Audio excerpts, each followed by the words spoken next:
And today I'm here to give you a brief sampling of what you can expect from one of my guitar lessons that I'm providing now off of my website. I am providing customized and private guitar instruction off of the internet over at my site at www.seanweaver.com. And here I am in Nashville, and I play for a living and teach and do all that good stuff that I'm fortunate enough to get to do. So I'd love to hear from you if you're interested in taking a lesson and doing all sorts of different kinds of lessons, and also with the option of doing a custom transcription for you if there's something in particular that you're looking to learn. But before I get too deep into this little sort of sampler here, I do want to apologize briefly if there's any sort of problems here with the technical quality of the sound here.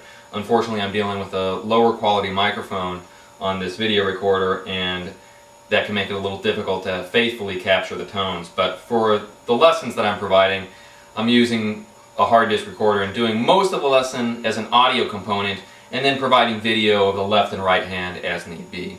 So I hope this works and that the sound isn't clipping or going too crazy here, particularly with playing electric guitar and the volume involved here. So with that in mind, let's just move on. And I want to today just talk a little bit about one of everybody's favorite subjects, certainly every guitar player's, and one of mine, the guitar of Jimi Hendrix. And I want to start out by talking a little bit about some of his choices in equipment and some of the equipment I'm using and how that relates and in some cases doesn't, and all that stuff that you might be wondering as you're watching this. Okay, so I'm a big fan of the sound that Jimi got on the first album, on Are You Experienced? That's just about my favorite Hendrix album if I had to go to a desert island with only one. But of course he reinvented himself and got so many great sounds all throughout his career, and it really is, to me, one of the most remarkable aspects of his artistry, because there's no other word to describe it. His true artistry is that he was able to reinvent himself and do so much in such a limited period of time, only in, like, we're talking about 4 years. And all of it was great, but like I said, maybe it's because Are You Experienced was the first Hendrix album I heard when I was like in sixth grade or something, but it's just a special one to me. And his approach on there was pretty straight ahead. It was a Stratocaster and an Octavia and a fuzz face. It was a germanium fuzz face, and then just going into his amps. And I don't think you can see this down here, but I'm going through. It's a London Fuzz is the name of the pedal, and it's by the MJM Guitar Effects. Fantastic pedal, and it's a great sounding germanium fuzz, and highly recommended. Of course, here I'm playing a Stratocaster, and I won't mention the year, but it is old, it is cool, and it's a fantastic sounding instrument. George L's cables, got the vintage red going on here with the, I believe we got the gold ends on these cables. And then I'm going into the Lewis Electric Gatone here. It's a 210 combo, and if you fish around my YouTube channel, you'll see a lot of videos where I've discussed Lewis amps and also represented them, and you'll see that I really like his stuff. So I won't talk about that too much here, but highly recommended. Of all the guys building amps today, he's by far doing the best out of any of them, and I'm just crazy about his work. So anyhow, but getting on with the content of our little lesson here about Jimi, first thing that I want to talk about is his rhythm guitar playing, because it really was remarkable, and sadly rhythm guitar in general is overlooked by a lot of us as we're first getting into the instrument or something like that. But Jimi was really exceptional at his rhythm guitar playing and what he was doing beneath his vocal.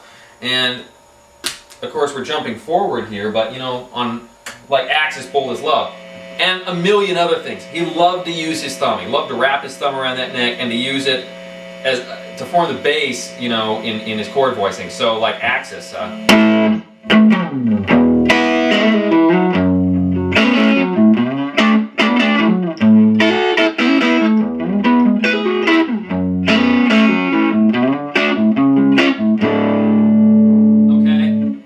So that's a big part just of his general approach to rhythm guitar.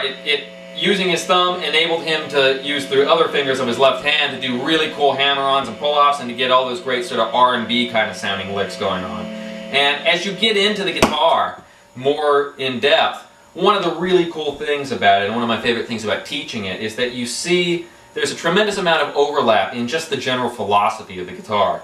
Even in players that are seemingly so different and in so different of worlds that you wouldn't think of comparing them. It's almost comical, but you do see that there's a lot of similarities in their approaches. One of my other great passions, arguably even a greater passion of mine than the world of Jimmy, is that of Chet Atkins and Jerry Reed and that whole world of fingerstyle guitar. And of course, you know, all those guys, and Merle Travis, you know, they were wrapping their thumb around the neck like crazy. Lenny Breau was doing, you know, really, you know, again, you know, you can get shapes you could never get otherwise, and do other things with your left hand, you know, as far as providing some sort of harmonic interest if you use that thumb. So, anyways, without getting too off the beaten path there, I want to talk a little bit about some of the stuff he was doing on top there, like on Axis, as an example, because we were playing that. Another similarity between, you know, like Chet and those guys, I know it sounds comical, we'd be talking about that in a Jimi Hendrix video here, but it's very true, is that this idea of where do you hear the melody when you're playing a double stop or in a chord voicing or something like that? Well, a lot of times, if you're just playing a triad, okay, if I go like this, the natural inclination is to hear the melody on top.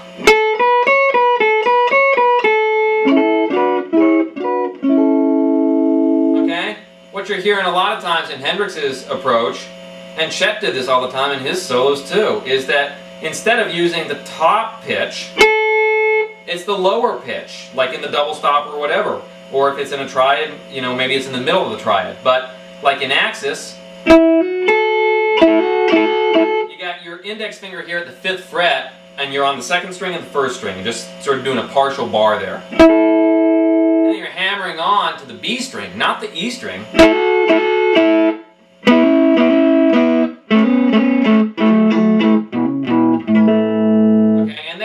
All throughout his rhythm guitar style. There's a great tune that's a little more obscure off of Are You Experienced? I think it was only issued on the British version originally. Of course, since then, everything's been reissued in a million different configurations, but called Remember, and you may be familiar with it, and that's, you know, the beginning is just fourths, and then he's hammering on to these cool shapes.